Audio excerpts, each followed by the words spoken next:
jana Jumamothi ni maabithaa a Kondele kauntiini ya Kisumu ni hotete gwikia ngono Ekuiruo atandatu aria marekuiruo kuiya drumu 14 cia guthondekera thitima iria ni muigana wa mirioni 7 o hamwe na waya cia thitima.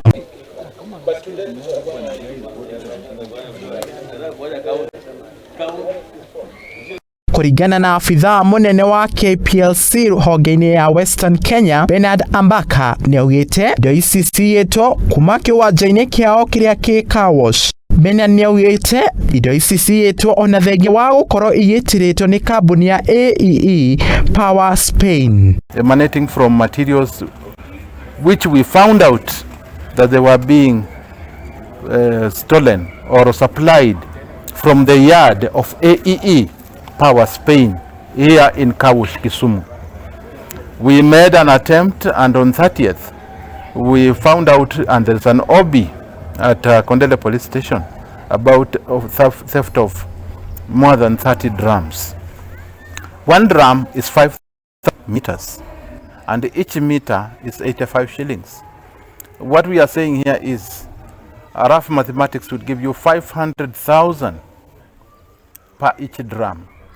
By then, AEE Power Spain had more than 311 rolls of aluminium aluminium conductors in his yard.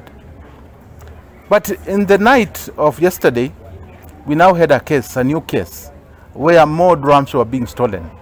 Police swung into action and arrested 6 suspects who are now in custody for investigations, so that we thefts or materials of aluminium conductors were being taken to.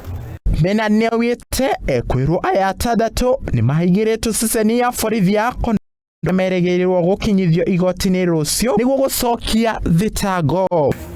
So we are here so that we can clearly show that the information we received from members of the public in this area where they had now transferred the materials to is not even the original yard which was declared where the materials should be. This is a residential area, and members of the public provided the information. To date, from January up to now, more than 180 drums have been stolen. Gerifuatira Muthi TV, jitago Joshua Juna.